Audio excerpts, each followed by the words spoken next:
ഒരു ദിവസം കാലത്ത് യശോദ തൈർ കടയുകയായിരുന്നു. അപ്പോൾ കൃഷ്ണൻ പാലിന് വേണ്ടി അടുത്തേക്ക് വന്നു. "അമ്മേ, എനിക്ക് പാല് തരാതിരുന്നതെന്താണ്? എന്നെ മറന്നുപോയോ?" ഇങ്ങനെ ചോദിച്ച് കൃഷ്ണൻ അമ്മയുടെ മടിയിൽ കയറിയിരുന്നു. യശോദ സന്തോഷപൂർവ്വം മകന് പാല് കൊടുത്തു.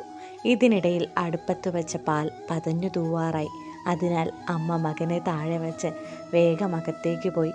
അത് മകന് തീരെ ഇഷ്ടപ്പെട്ടില്ല. അവൻ കോപിച്ച് അകലെയുണ്ടായിരുന്ന ഒരു അമ്മിക്കല്ലെടുത്ത് കലത്തിന്മേലേക്ക് ഒരേറ്. കലം നുറുങ്ങിപ്പോയി. തയർ മുഴുവൻ നിലത്തേക്ക് പരന്നു. കൃഷ്ണൻ അതിൻ്റെ മീതെയുള്ള വെണ്ണയുമെടുത്ത് ഒരു കോണിൽ പോയിരുന്നു. തിളയ്ക്കുന്ന പാൽ തണുപ്പിച്ച ശേഷം അമ്മ വന്ന് നോക്കുമ്പോൾ നല്ല കാഴ്ചയാണ് കണ്ടത്. ഈ പണി ചെയ്തു വച്ചിട്ട് കണ്ണൻ എങ്ങോട്ട് പോയി? യശോദ മകനെയും തിരഞ്ഞു നടന്നു. അതാ കണ്ണൻ ഒരു കോണിലുള്ള ഉരലിന്മേൽ കയറിയിരുന്ന് വെണ്ണ തിന്നുകയാണ്. ഇടയ്ക്കിടെ കുറേശ്ശെ പൂച്ചകൾക്കും കൊടുക്കുന്നുണ്ട്. അപ്പോഴാണ് കോപിച്ച് ചൂരലുമായി അടുത്തു വന്ന അമ്മയെ കണ്ടത്. കണ്ണൻ ഉടനെ തന്നെ എഴുന്നേറ്റ് ഓടാൻ തുടങ്ങി. പിന്നാലെ അമ്മയും. കുറച്ചു ദൂരം ഓടിയപ്പോൾ കൃഷ്ണൻ അമ്മയുടെ പിടിയിലായി. കോപമൂത്ത അമ്മ മകനെ അടിക്കാൻ നോക്കി. അപ്പോൾ അവൻ അച്ഛനെ വിളിച്ചു കരയാൻ തുടങ്ങി. അത് കണ്ട് യശോദ വിചാരിച്ചു, ചെറിയ കുട്ടിയല്ലേ, തല്ലേണ്ട, പേടിപ്പിച്ചാൽ മതി. അതിന് പിടിച്ചു കെട്ടുകയാണ് നല്ലത്. അമ്മ മകനെ അടുത്തുള്ള ഉരലോട് ചേർത്ത് ഒരു കയറ് കൊണ്ട് കെട്ടാൻ നോക്കി. എന്നാൽ കയറിന് അല്പം ഒരു നീളക്കുറവ്. അതിനാൽ മറ്റൊന്നുകൊണ്ട് ഏച്ചുകെട്ടി. അപ്പോൾ അതും കെട്ടാൻ തികയുന്നില്ല. വീണ്ടും മറ്റൊന്നു കൂടി കെട്ടി. എന്നിട്ടോ അതിനും നീളം മതിയാകുന്നില്ല.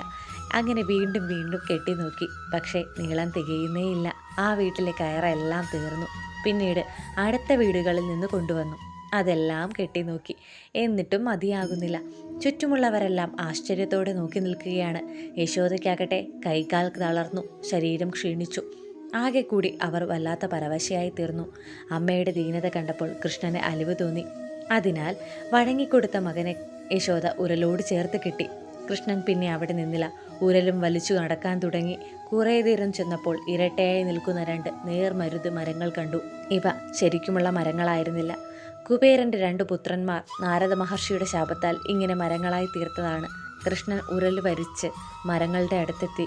അതിനുശേഷം അവയുടെ ഇടയിൽ കൂടിയാണ് ഉരൽ വലിച്ചു നടന്നത്. അതിനാൽ ഉരൽ വിലങ്ങനെ വീണു. മുന്നോട്ടു പോകാൻ ഉരൽ ശക്തിയായി വലിച്ചപ്പോൾ മരങ്ങൾ മറിഞ്ഞു വീണു. അവയുടെ സ്ഥാനത്ത് തേജസ്വികളായ 2 ദേവന്മാർ പ്രത്യക്ഷരായി. അതോടുകൂടി അവർക്ക് ശാപമോക്ഷം ലഭിച്ചു. സന്തുഷ്ടരായ ദേവന്മാർ കൃഷ്ണനെ സ്തുതിച്ച ശേഷം ദേവലോകത്തേക്ക് മടങ്ങി.